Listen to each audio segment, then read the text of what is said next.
You've been to sales conferences before, you've been to trade shows, expos, you bring back 100 new ideas and you're going to implement them all. How do you download that information to do something great with it when you get back to work on Monday? We're going to talk about that with Jason Reynolds next on Purpose Under Pressure.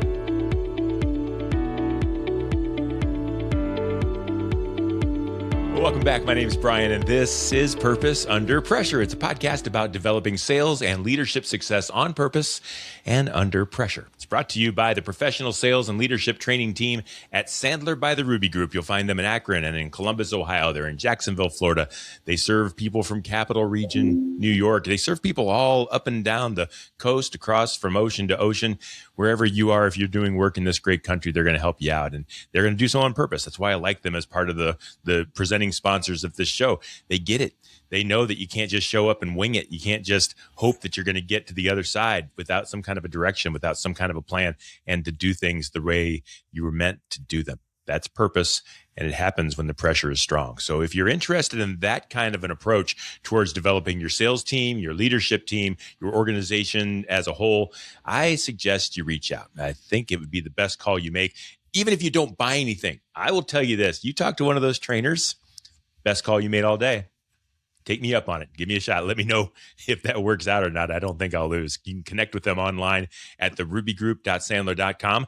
The Ruby Group, developing stronger sales teams for tougher conversations. So the pressure's on. Let's get cooking. I'm talking about sales conferences this week. They just had the Sandler Conference in Orlando here recently. As we're recording this, it was actually this week, and I've heard it was great. I've been to it before. I've been to many conferences before, some better than others.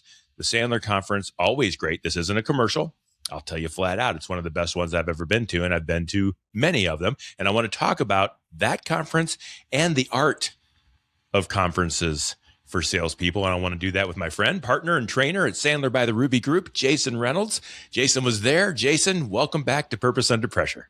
Bryan, good morning. You must be tired. I know those conferences are a lot of work and a lot of fun, but how did the conference go? I remember them fondly. It's always a great thing. Was it amazing?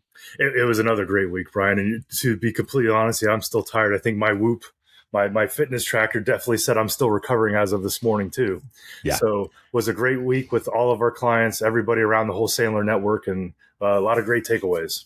And it's amazing how when you go to those conferences, you go so full of excitement and ready to recharge. And by the end, you're just, there's just so much. And they fill the full days. I mean, any conference, not just the one you're at. It starts at 8 and it ends at 5. And there's client relationships that happen after that, and maybe golf somewhere in between. And you're just taxed.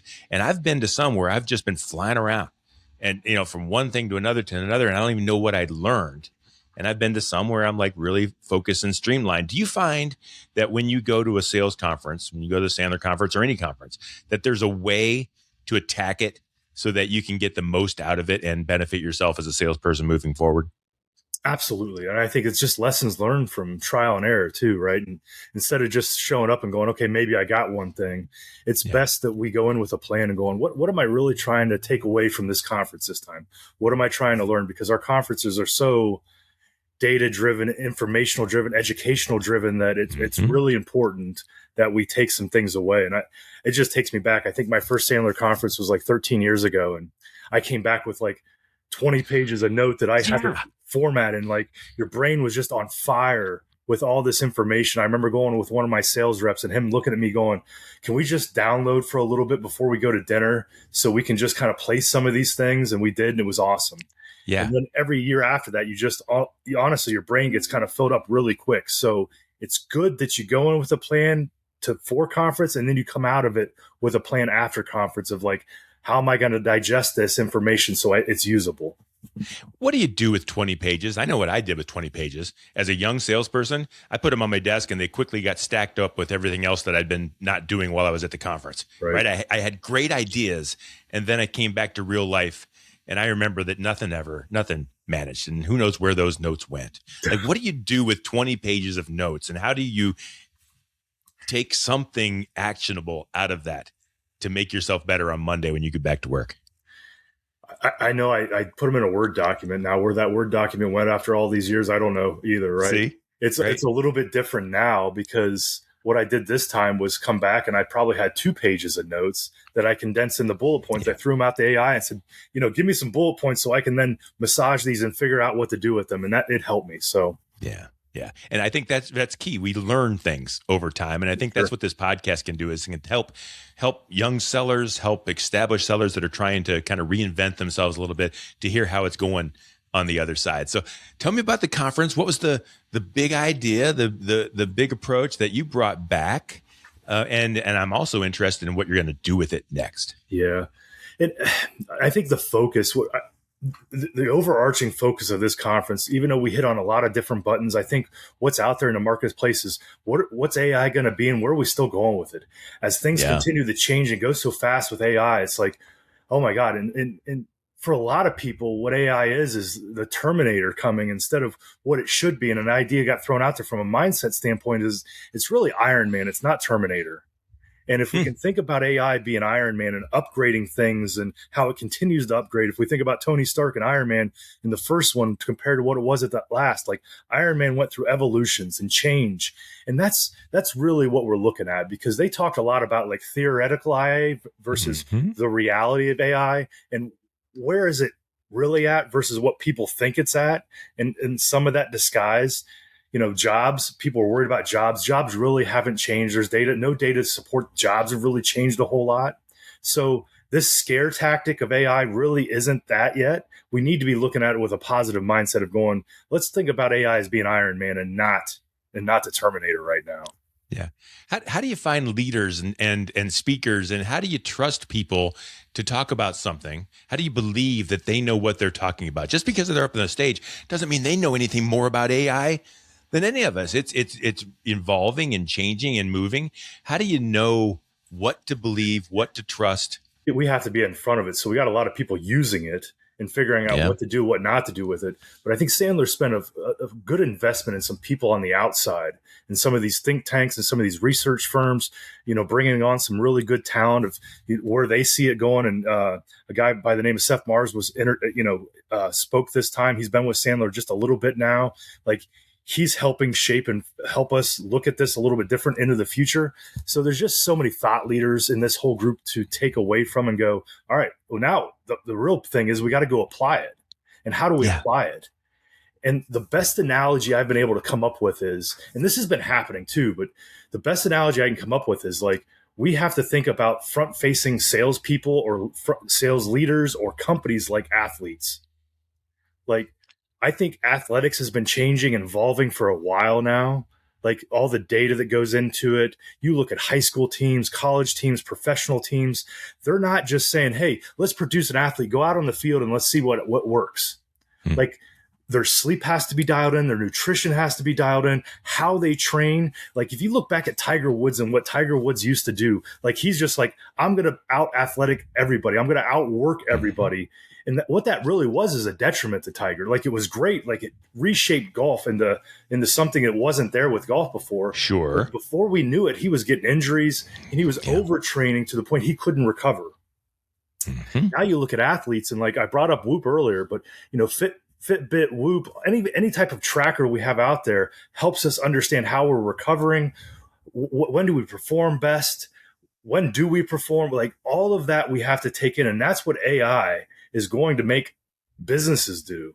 We're going to have to look at a system, and we call this the closed loop system. We're going to have to look at these systems and go, we have to have it all dialed in. If we don't have all these metrics and all these things dialed in, we're losing ground. And that's what I think AI is really going to help the salesperson do, is once we figure out all those systems that need to be at play, we're going to start dialing those things in for teams, companies, and the individual. So how do you, Jason, as partner at Sandler by the Ruby Group, your job is to sell. Your job is also to lead and to help other sellers be better, perhaps more that than others, but you've got to kind of do both.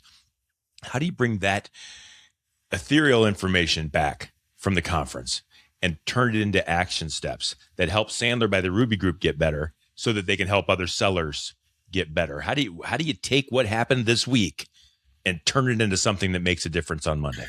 Well, it's no different for us. There's always that uncomfortable moment of things that we know we need to be working on too.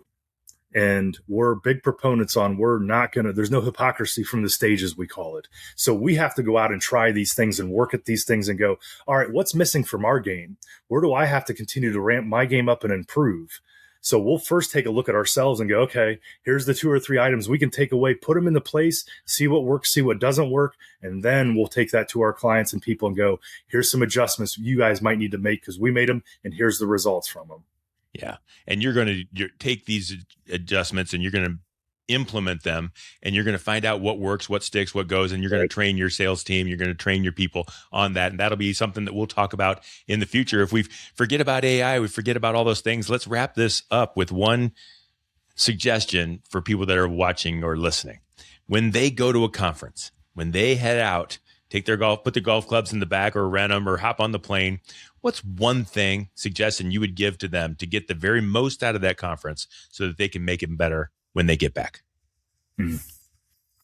I think just always be open-minded and watch for those little things, just that maybe that one thing that you can be more consistent with, that one thing that you can get better with, and take that one thing out. Because you sit there at any conference, you have that kind of feeling, that gutsy moment of like, okay, I'm uncomfortable. That's probably the one thing you need to take back and work. That's the thing. Yeah. When you realize that, holy cow, I could have done that. And then, Jason, one last bit of advice. How do you do it? You've been on this show before talking about behavior and attitude and results. Bring it back. Now I'm going back to work. How do I make sure I implement that thing? Write it down and do it, right? I mean, put it in, somehow put it into your to-do list, time block it, give it some time, give it some effort. And then eventually, if you can do that enough, consistency will win, and it turns into a habit, and off you go. Jason, if people want to know more about the conference, they want to learn more about Sandler by the Ruby Group, or even you and some of the services that you provide, how do they do that? Hit me up on LinkedIn. You can find my LinkedIn page. That way, you can go to our website, find us on our website, and reach out to me. My email, phone number on the website too, and look forward to hearing from you. You know what I love about these shows? It reminds me over and over and over again, sales is not that hard. You just got to do it. You got to remember what to do. You got to write it down like what you just said, and then you just got to do it. Sometimes we get into our own heads. We go to these conferences and we come back with a million different ideas and things. Find one, find two, and do it. That's Jason Reynolds. He's partner and trainer at Sandler by the Ruby Group, and we're glad that he was here to join us on Purpose Under Pressure. Folks, thank you for being here. Thanks for listening and watching. We do this every week, and if you like this show, please do subscribe. That way you won't miss it. We're doing multiple episodes a week, and unless you're checking it out every single day, you might miss one. We don't want that to happen, so go ahead and hit the subscribe button. You'll find all past episodes of Purpose Under Pressure at bryanmediastrategies.com/podcast or wherever you stream your favorite shows. It's brought to you by the Ruby Group. The Ruby Group, developing sales and leadership success on purpose and under pressure. Until next time, no matter how high the pressure, stay on purpose.